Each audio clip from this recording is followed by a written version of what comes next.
एक जमाना था जब यहाँ किताबों के कदरदानों की कोई कमी नहीं थी। आज एक वक्त ये भी है जब किताबें तो हैं लेकिन कदरदान कम होते जा रहे हैं। वजह ये नहीं कि किताबों की जगह कंप्यूटर इंटरनेट ने ले ली है, बल्कि वजह है सरकारी बेरुखी की वजह से बदहाल होती जा रही है लाइब्रेरी, जर्जर होती जा रही है लाइब्रेरी की इमारत। देखिए श्रीगंगानगर से समय राजस्थान की स्पेशल रिपोर्ट।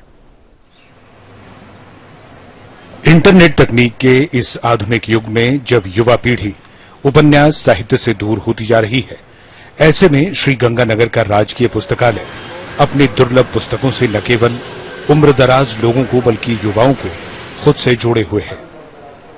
श्रीगंगानगर का ये पुस्तकालय जितना प्राचीन है, उसमें रखी अधिकतर पुस्तकें उससे भी ज्यादा प्राचीन हैं।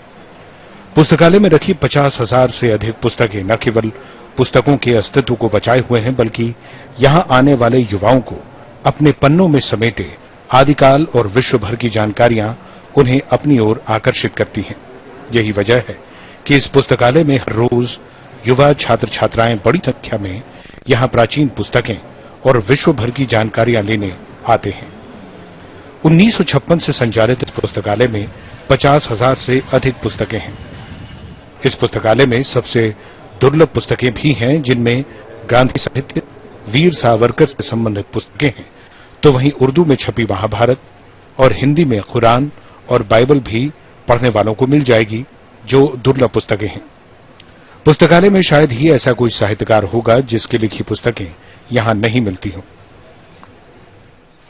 पाठकों की संख्या के हिसाब से तो लाइब्रेरी की दशा ठीक है, पढ़ने पढ़ाने के हिसाब से तो काफी यहाँ साहित्य है। करीब लगभग 50,000 पुस्तकें यहाँ पे उपलब्ध हैं, सभी विषयों की, यूनिवर्स ऑफ नॉलेज, सभी प्रकार की यहाँ किताबें हैं और काफी स्टूडेंट्स यहाँ आते हैं।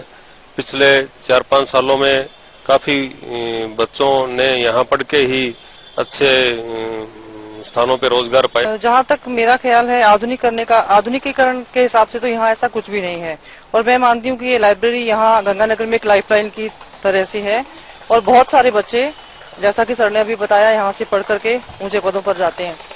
किताबों के लिहाज से देखा जाए तो यहाँ काफी स्टूडेंट्स जो कंपटीशन की तैयारी करने आते हैं, लेकिन यहाँ कंपटीशन की किताबें कम अवेलेबल हैं। इस तरफ सरकार को ध्यान देना चाहिए कि आज कंपटीशन के युग में बच्चों को कंपटीशन की ज्यादा से ज्यादा किताबें मिल पाएं।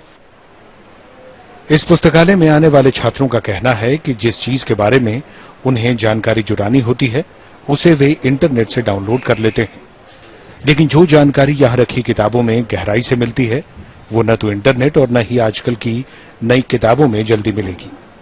अधिकांश किताबें यहाँ वे हैं जो आमतौर पर बाजार में या तो मिलती ही नहीं है या फिर ऊंचे दामों पर मिलती हैं, जिसको खरीदना गरीब घरों के बच्चों के लिए मुश्किल होता है। श्रीगंगानगर के इस पुस्तकालय में जितनी पुरानी पुस्तकें हैं, उतनी ही पुरानी यहाँ की इमारत है, जो अब पूरी तरह से जर्जर हो चुकी है, जिसके कारण पुस्तकालय में पढ़ने के लिए आने वाले विद्यार्थी और दूसरे पाठक खौफ के साए में रहते हैं। बारिश के दिनों में पुस्तकालय की छत टपकती है तो जगह जगह से प्लास्टर गिरता रहता है, जिससे यहाँ पढ़ने के लिए आने वाले पाठक डर के साए में रहते हैं।